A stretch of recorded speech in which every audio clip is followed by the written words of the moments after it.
How's everybody doing this morning? Great. Right. Happy to be anything else on a day like today, huh? Well, in case it hasn't become obvious by now, I am fascinated by words. I will freely and openly confess to you that words fascinate me, particularly their meaning and where they came from. And I chose or was led to choose a fascinating word this morning included in our sermon title. And that word is quaint. What exactly do we mean when we use the word quaint? Well, my go-to whenever I need to understand what's going on is I go to Google Images and I type in image for quaint. I've got everything you can imagine from puppies to little houses in the village, you know. I mean, there isn't any definitive picture out there for quaint, or it would have been on the front cover of the bulletin this morning. And so if I were to ask you the meaning of the word quaint, I suspect that we would struggle with it. But I found a cool little poem that does a pretty good job. So I'm going to start with a poem rather than a picture. All right? Quaint is a small wooden cottage filled with snuggly nooks. A tablecloth your grandmother sewed. Dusty, well-loved books. Quaint is a candlelight dinner. Quilts on a canopy bed. An arc of blooming roses high above your head. Quaint is charming, old-fashioned, an echo of days gone by. Modern life is convenient, but quaint should never die. How about that? Does that work for you as a definition for quaint? All right. Just in case that's not clear enough, the definition, the dictionary definition, is old-fashioned in a sweet way, outdated but still beloved. Caleb, would you put up the sermon title for me? Well, we've worked our way through quaint a little bit. How about the other main word or thought that's up there? Is there any doubt in your mind what the other thought is? Right? Is there a single person in this room who does not know what the golden rule is? Maybe I should go the other way. How many people know what the golden rule is? All right. Can I have the next slide? Let's say it together so we're all on the same page. Ready? 1, 2, 3. Do unto others as you would have others do unto you. Amen. All right. I research everywhere when I'm preparing for a sermon, and I found a newspaper article from a 1950s Russian newspaper. How about that? 1950s Russian newspaper. It said that the Russian legislature had just passed a rule that any new factory had to put the water intake pipes downriver from where they put their discharge pipes. In other words, if they had taken water in to do something, the water they took in was downriver from the water they put out. You understand why? Because if you wanted clean water to work with, you better be putting clean water back out in the river. That's the golden rule in practical terms. I thought that was pretty cool. Who knows how many of them do that, right? Now, I'm very familiar with the golden rule because I grew up in a King James home. And I'm sure there are people in this room who grew up in a King James home. And I had the classic 1950s mother, King James mother, who anytime anything went wrong or I did anything wrong, out came Scripture. Right? Do unto others as you would have others do unto you. I heard that. Oh, stars, I heard that. Right? To the point I got sick of it. But one of the things that she did was she planted in my heart that that was in the Bible. Right? I got news for you. Those words are not in the Bible. Not those words. The idea is in the Bible, but not those words. Matthew 7:12 has one version, and it says, "In everything, therefore, treat people the same way you want them to treat you. For this is the law and the prophets." And as you might expect, since we're working our way through the Gospel of Luke, there is a version of the Golden Rule in Luke, and that is found in chapter 6, which is where we are. It's included in verses 27 through 36. And maybe for fun, when we hit the part that's the Golden Rule, you can raise your hand and stuff so you know that you've reached it. But hear now the word of the Lord. This is Jesus speaking. But I say to you who hear, love your enemies. Do good to those who hate you. Bless those who curse you. Pray for those who mistreat you. Whoever hits you on the cheek, offer him the other also. And whoever takes away your coat, do without your shirt. Do not withhold your shirt, from him either. Give to everyone who asks of you.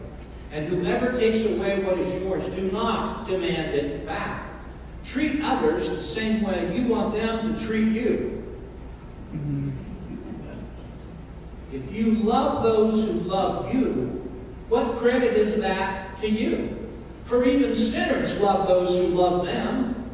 If you do good to those who do good to you, what credit is that to you? For even sinners do the same. If you lend to those from whom you expect to receive, what credit is that to you? Even sinners lend to sinners in order to receive back the same amount. But love your enemies, and do good, and lend expecting nothing in return, and your reward will be great, and you will be sons of the Most High, for He Himself is kind to ungrateful and evil men. Be merciful, just as your Father is merciful. Amen. Wow. Do unto others as you would have them do unto you.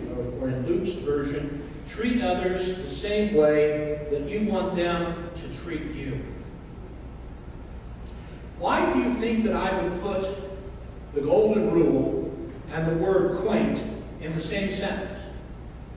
Because before this message is over, I'm going to convince you, I'm going to try to convince you, that the Golden Rule is quaint. Sweet, old-fashioned, outdated, quaint. That obviously no longer applicable. So here's the sermon in a nutshell, okay? The Golden Rule is quaint and obsolete, period. All right? I don't usually start with the end, but I'm going to start with the end, and then we're going to go back to the beginning, and we're going to work our way to how we reach that conclusion. But I promise you, the Golden Rule is obsolete and quaint. And I'll show you how we got there. First we begin, Jesus says, but I say to you who hear. Now that seems odd in the middle of a sermon to say, hey, hear! Right? Those of you who are fans of Dr. Stanley, periodically in the middle of his message, will he not say, listen up! Listen up! All right? I don't know that I've ever used that trick. I might need to do that one of these days. The Greek word there, the original Greek word is akua, from where we might get our word acoustic and acoustical. What's the difference between an electric guitar and acoustical guitar? Anybody? What's the difference between an electric guitar and an acoustical guitar? An acoustical has more verbs, more vibes to it, but an acoustical guitar, the sound you hear from an instrument is all you get. The electrical guitar is amplified. An acoustical guitar is just what you hear. That's the meaning of the word. The meaning of the word is catch the audible sounds and make sense out of it. Hear me, Jesus says. He doesn't do this very often. Very rarely does he do this. But he's about to say something that's really, really important. So he says to his audience, listen up. What he next says is an eternal challenge, which is very clearly obsolete. He says, I ask you, in fact, I command you to live by a higher standard than ordinary people. I mean, seriously? I say to you, love your enemies. Do good to those who hate you. Bless those who curse you. Pray for those who mistreat you. I've proven my point already, haven't I? I mean, who does that? Who wants to do that? I'm your pastor. I'm supposed to be perfect, I understand. I don't want to love my enemies. I mean, I don't. You want evidence of that? All right. I served in the military at one time, all right? And so when Osama bin Laden did what Osama bin Laden did, and he kept dancing in and out of Pakistan and Afghanistan and sending videos of essentially, did I go every night and say, Dear Heavenly Father, I pray for the salvation of Osama bin Laden, that you will allow him to live and live a peaceful life and become a Christian? Did I pray that? You know what I prayed? Holy Father, send the SEAL team and take that guy out. I did. I'm not proud of it particularly, but I did. Because what's our natural tendency? What is it that we want? When somebody does something like that, what do we want to do? Right? What does Donald say? You hit America, we'll hit you 10 times worse. That's just what we need to tell North Korea right now. Right? Different subject. Do you want to pray for your enemies? I don't think anyone wants to pray for our enemies. And thus, I think the golden rule is quaint and obsolete. Pretty obvious. Now, when it comes to the golden rule, I want all of you to follow it, particularly in regards to me. But don't expect me to do the same to you. That's unreasonable. I certainly think so. And yet Jesus says, love your enemies. Pray for those who mistreat you.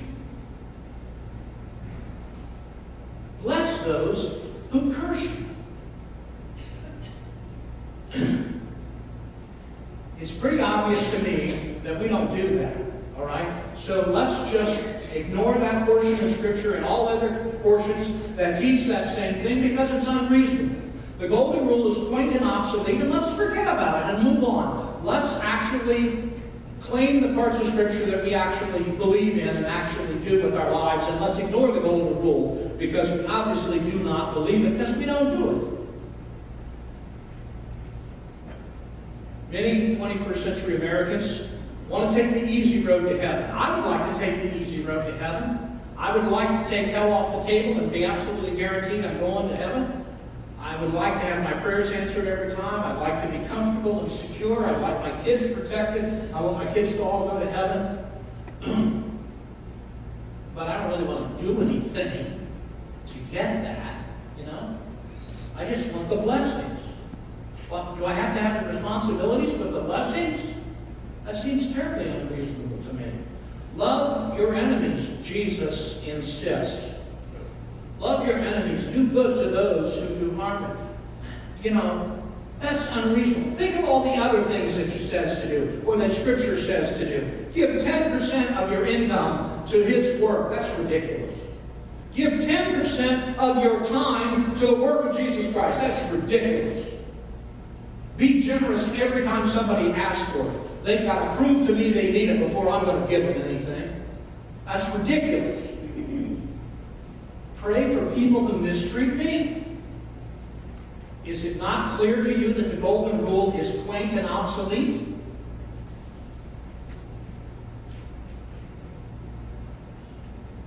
He says to love your enemies. The original Greek word that's translated as enemy is the word echthros, which literally translates to the hateful ones.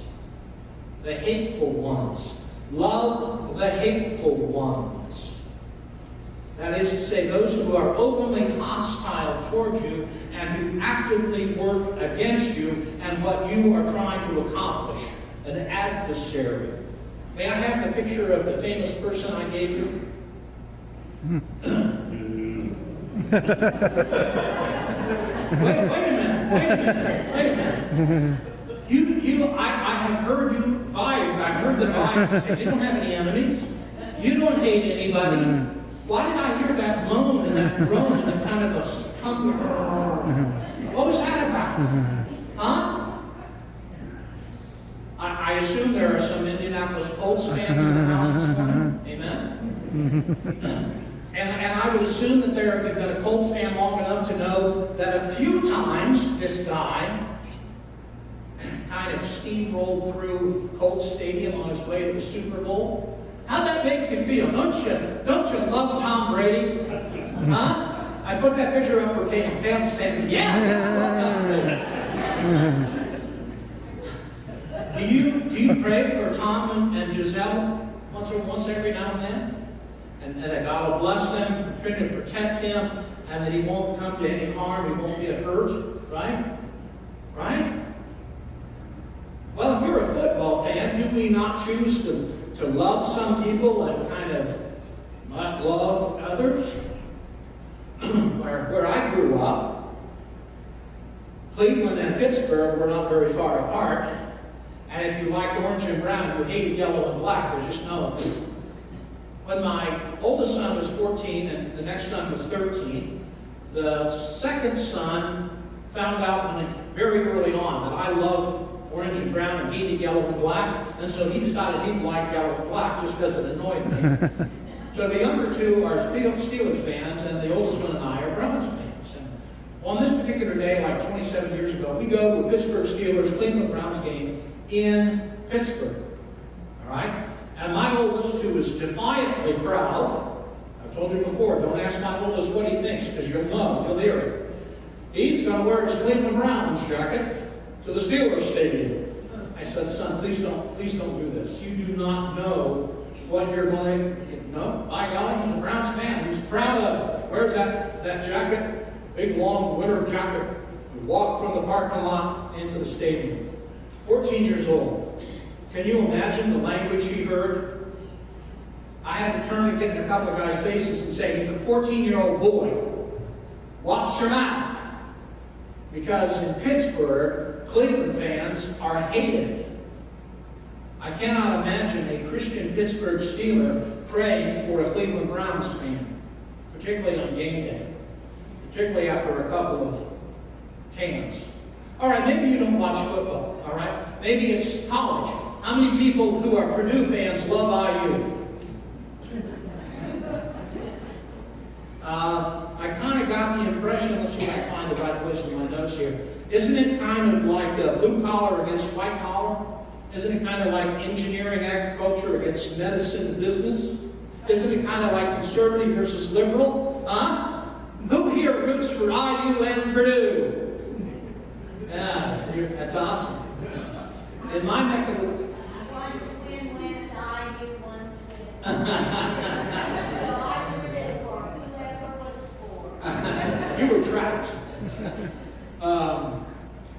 But I assure you, in my neck of the woods, the three boys who went to Ohio State do not root for Michigan. To this day, my oldest will not say one kind word about that young man that's on the screen right there because he's a Michigan grad. All right, you can take that down. I don't want to upset people any more than I have. So, you still want to maintain that you pray for your enemies, that you don't have any enemies, that you don't have ill will towards anybody? You still want to maintain that position? I don't think so. If you have, I'll go one step further. All right, how many people pray? Don't raise your hand. How many people pray for Hillary Clinton every night? How many people pray for Osama bin Laden and Michelle? I mean, Osama, the other guy, Obama. Right? You have love in your heart. And there are people in this room who feel the same way about Donald Trump. Right? Don't sit there and tell me you don't hate people or you don't have this dislike for people, because you do. And Jesus says, I want you to pray for those who mistreat you. I want those who are actively working against you. I want you to love those who hate you. I'm telling you, the golden rule is quaint and obsolete, and it's ridiculous, and it should be thrown out because nobody does it. And we might as well be real and do what we say we're going to do and ignore the golden rule. said. Love your enemies. He didn't say, if you feel like it now and again, it'd be really nice if you could say a prayer for those. He didn't say that. He said it in command form. Love your enemies. Pray for those who mistreat you. Pray for those who actively try to destroy you. In today's world, I just was reading a Time article this morning as I was getting ready to come to church about, I'm trying to think of the word, revenge porn. Revenge porn, where two people are good friends and they share information on the internet, and sometimes they share pictures, and then the relationship breaks up, and one of them chooses to punish the other one by putting those pictures out where everybody can see them. And that's a very hateful thing to do. Could you imagine somebody doing that to you and then praying for them? If I haven't pushed your buttons yet, I'll try one more. On the day that you heard the news, when you heard the phrase in the White House press room, "We got him," how did you react? You know what I'm referring to? When they knew that they had taken down Osama bin Laden, how did you react? Oh Lord, I wish you did you save him before? Did you have that kind of feeling? Or did you go, Did you not celebrate his death? And yet Jesus said, love your enemies. Pray for those who mistreat you. It is perfectly natural to hate your enemies. It is perfectly natural to want revenge. The Greek word that's translated as hate is neseo. It literally translates to detest to the point of persecution.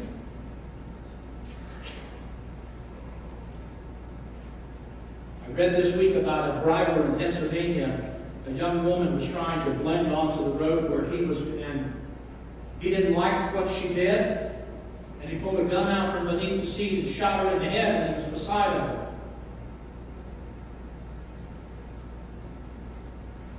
How many people will pray for his soul tonight?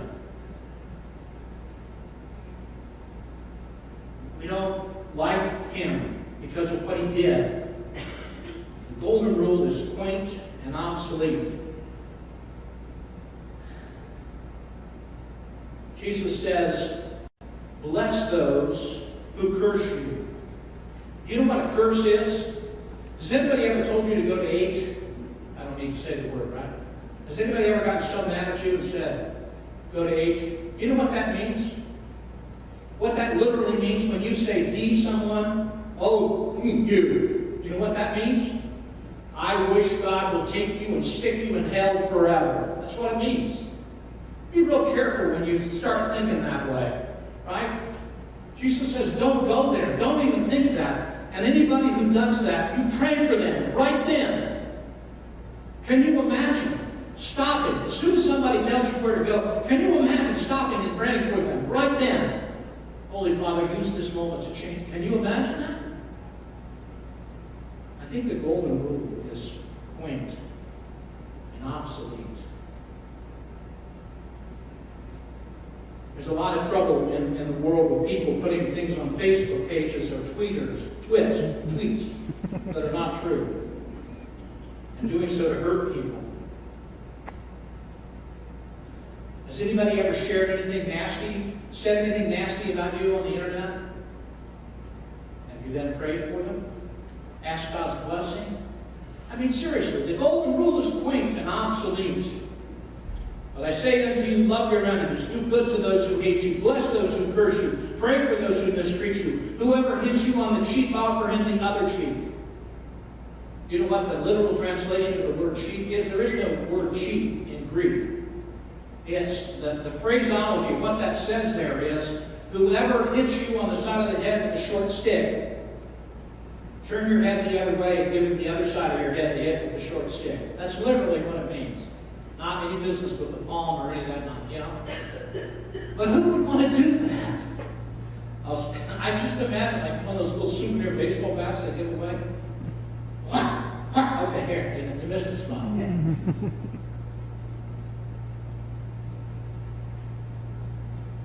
It says And whoever takes your coat, do not withhold your shirt from him also. The Greek word there is a word picture, right? You've loaded all your worldly goods on, or all your worldly goods are on a ship that just come into the harbor, and you're about to go down and unload them, and some other people get on board and sail away with everything that you own. That's the word picture. Pray for those who take your coat, who take everything, who weigh anchor and sail off with everything. Who can do that?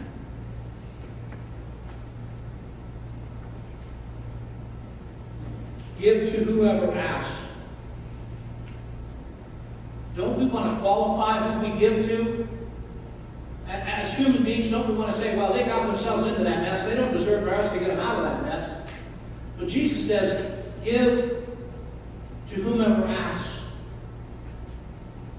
Treat others the same way you want to be treated. If you love those who love you, what credit is that to you? For even sinners love those who love them. If you do good to only those who do good to you, what credit is that to you? For even sinners do the same. Even sinners lend to the sinners to receive back. But love your enemies and do good, and lend expecting nothing in return, and your reward is great. The golden rule is quaint and obsolete, and there is no doubt about it. Because nobody does it. I went out to the internet to find out in today's world how many people are Christian. Pew Forum said 70.5%, Gallup said 78%, and Barna said 80.3% are people in America who claim to be Christian. If that's true, every time you turn around, someone would be praying for somebody who hates them. And someone would be blessing or being nice to somebody.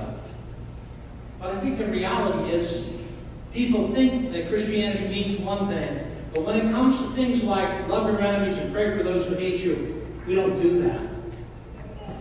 I think the golden rule is quaint and obsolete. But you know something? It doesn't matter what I think. And it doesn't matter what you think. It only matters what Jesus told us to do. And here's the profound learning for me this week.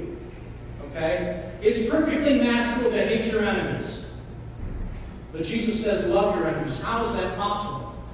It's perfectly natural to want revenge on your enemies and on people who mistreat you. That's natural. It's perfectly natural not to want to pray for those people who actively work against you. That's perfectly natural. But here's the point. Jesus says, you need a transplanted heart. If you have a transplanted heart, you can love the people who hate you. And if you say, I can't love the people who hate me, you haven't received a transplanted heart. If it seems logical to you that the golden rule is quaint and obsolete, you haven't received a transplanted heart.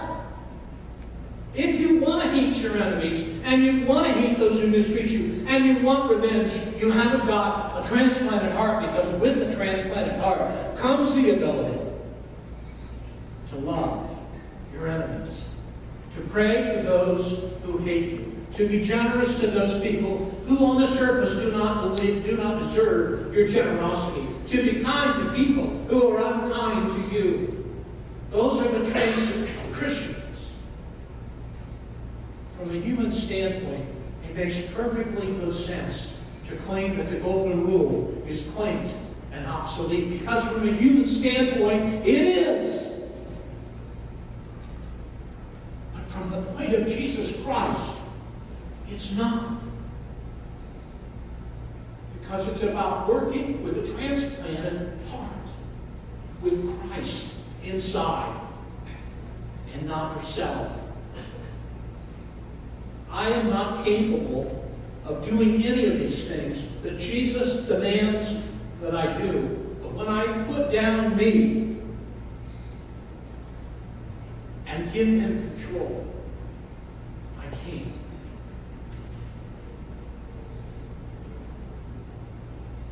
I can't. We can't love our enemies.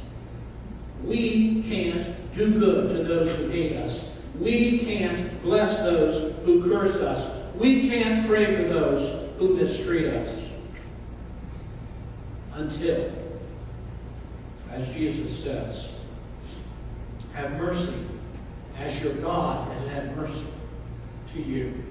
When you understand at the depths of your soul what you did to Jesus Christ when you nailed him on that cross, it'll change your heart forever. If you believe for the last 25 minutes that I was sincerely preaching the golden rule is obsolete, you weren't paying attention. From a human perspective, it is. But Jesus says, I want you to approach life from a human perspective. I want you to approach life with my heart. If you believe that you cannot love your enemies, that you cannot do good to those who hate you, check your heart. The golden rule from a human perspective is quaint and obsolete, but not from the perspective of Jesus Christ. Let's bow our heads. Holy Father, I ask your blessings and that we would understand what it was that Jesus was trying to teach us, and that is that from our perspective, those are impossible commands. It is not possible to do that because all of our natural tendencies are carnal. All of our natural tendencies are selfish. All of our natural tendencies are self-serving. But it is only when we receive the transplanted heart of a new attitude and a new belief system and allow your Son, your Spirit, to control our actions and our decisions, that suddenly it is possible to pray for those that we naturally would not pray for. On this day, Father, help us to consider and think through where we are. What is our attitude about the golden rule? Do we really believe it's impossible? And that's an indication of our spiritual condition. Or do we realize that it's challenging but possible if we allow you to live through us? And I ask these things in the blessed name of your Son, Jesus. Amen.